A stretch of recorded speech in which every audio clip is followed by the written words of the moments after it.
You need people like me. You need people like me so you can point your fingers and say, that's the bad guy. That's the bad guy. That's the bad guy. That's the bad guy. That's the bad guy.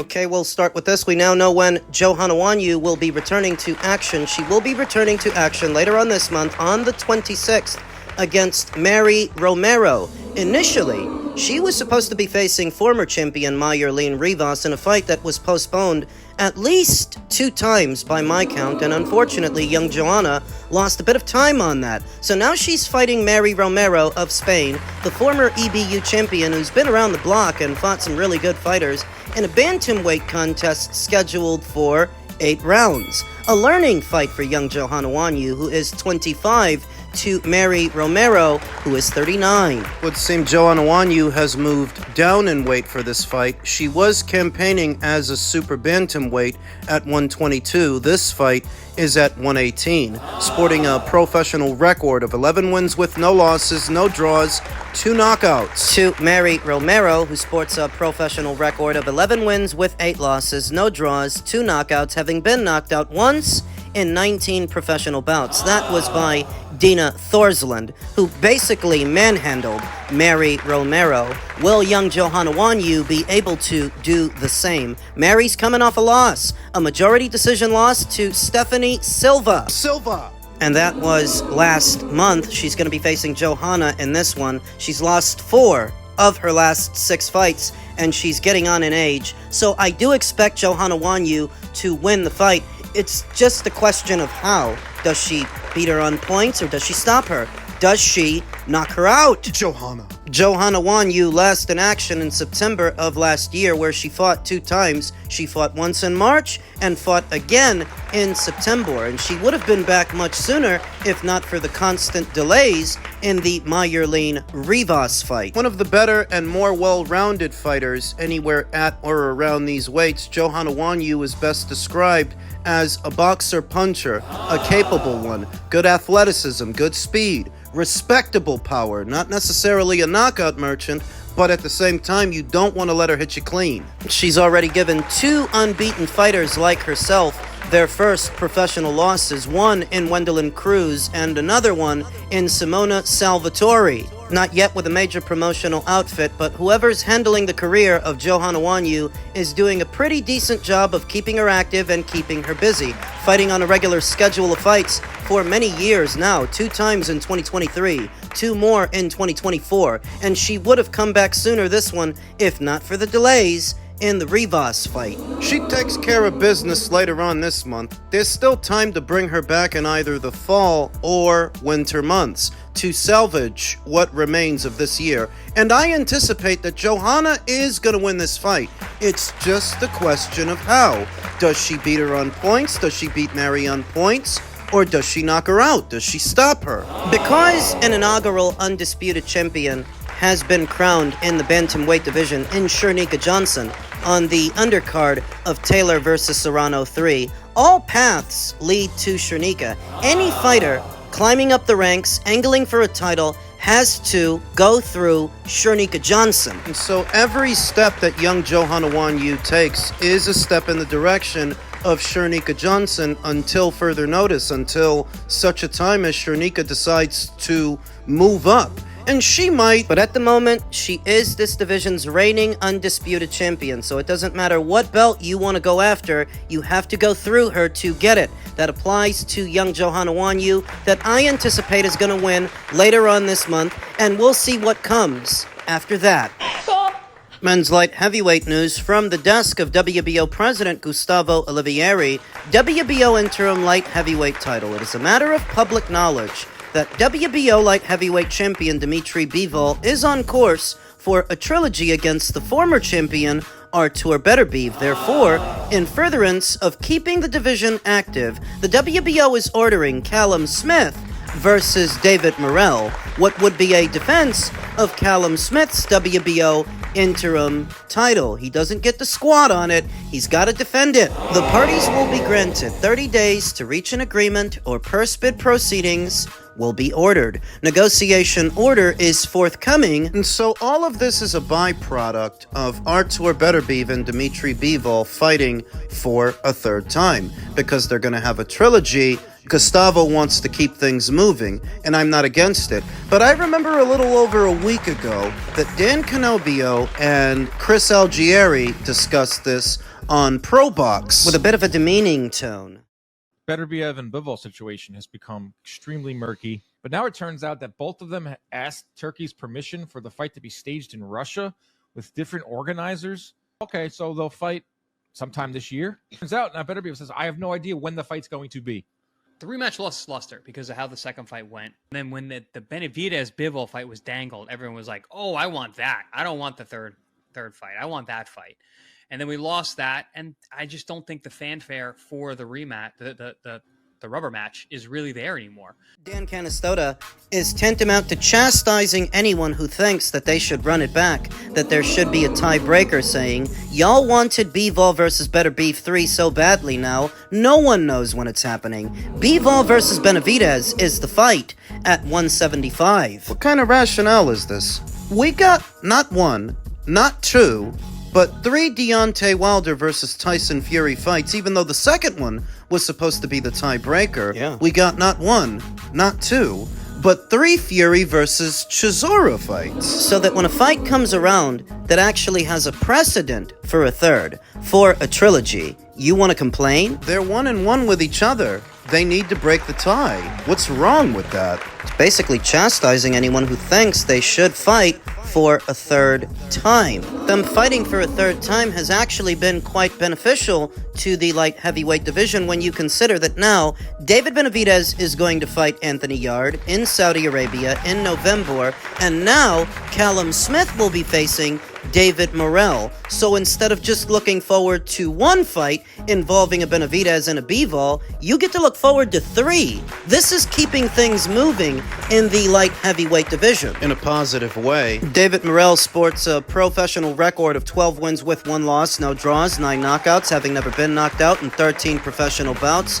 We just saw him in that controversial Katayev fight that a lot of people think Imam Katayev should have won. Now he's supposed to fight Callum. Callum Smith, the former super middleweight champion and the more experienced fighter of the two, was in action not that long ago against the then unbeaten Joshua Buatsi, who he outworked and grinded down, sporting a professional record of 31 wins with 2 losses, no draws, 22 knockouts, having been knocked out once in 33 professional bouts. That was by Artur Beterbiev, and it's safe to say now that David Morrell is no Artur Beterbiev. We're seeing that Callum has been a lot more busy as of late. He fought Artur in January of last year, lost, rebounded off the loss in November, then added the scalp of Joshua Buatsi to his collection earlier this year. If he fights David Morrell in the fall, that will be his second fight of this year. So he's already being a lot more busy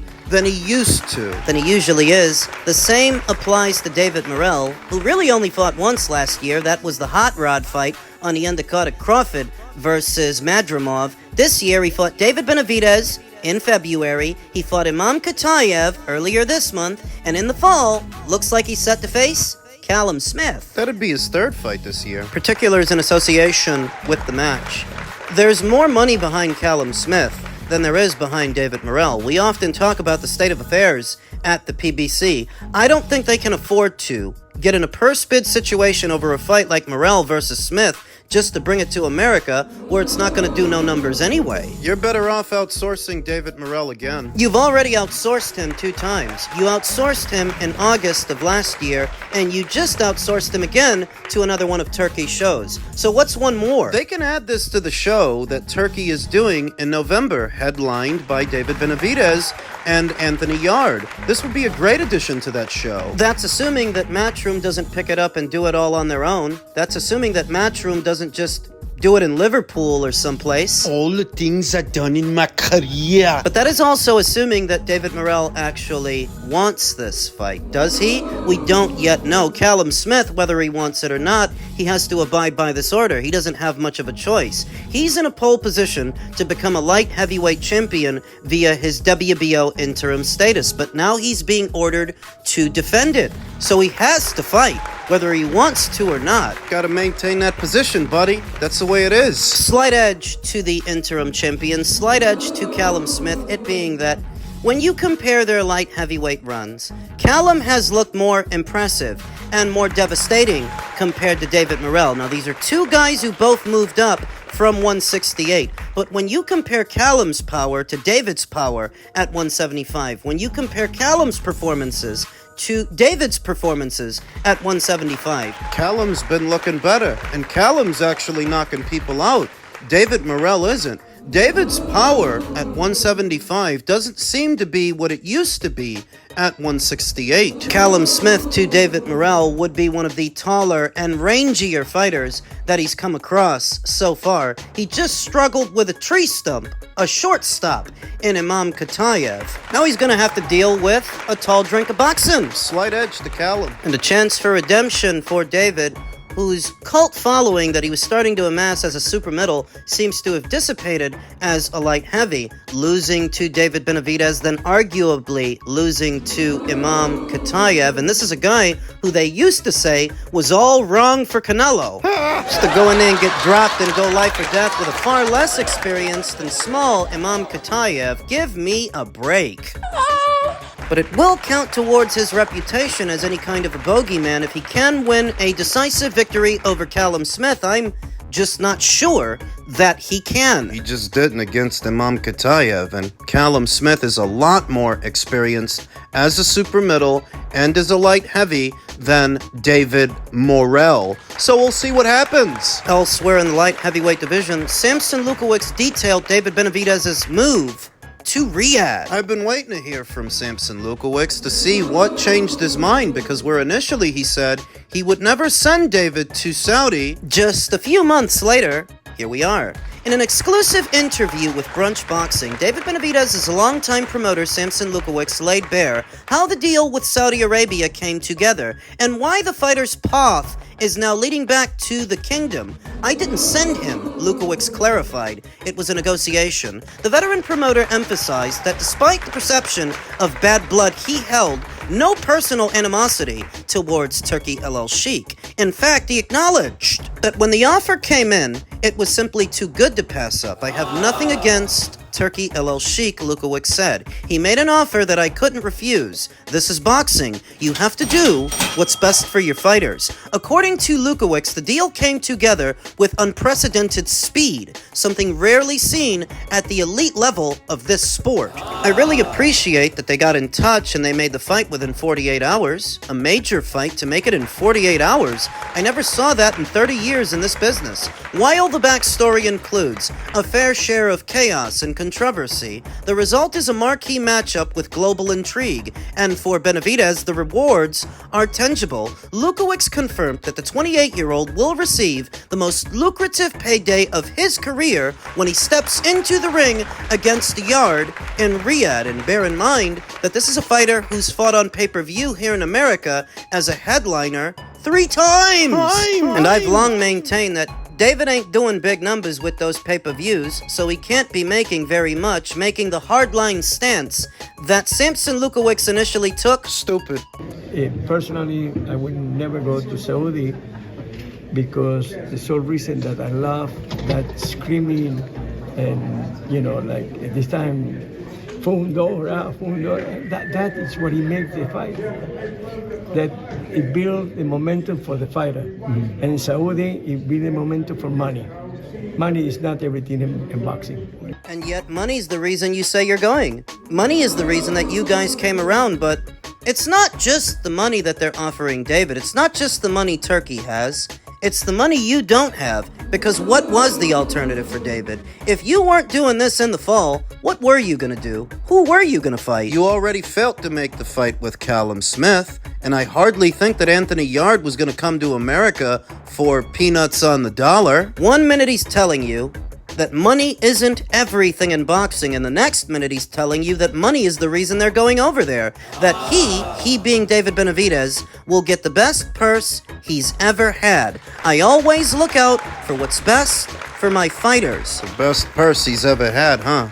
Better purse than Al Heyman can get him. Better purse than he's gotten fighting on those pay-per-views that nobody bought. Money talks and bullshit walks. That's what they say. In November, David Benavidez will have his opportunity to make an impression on His Excellency, Mr. Turki El Sheikh. And if he can, even bigger fights and even bigger purses lie in wait.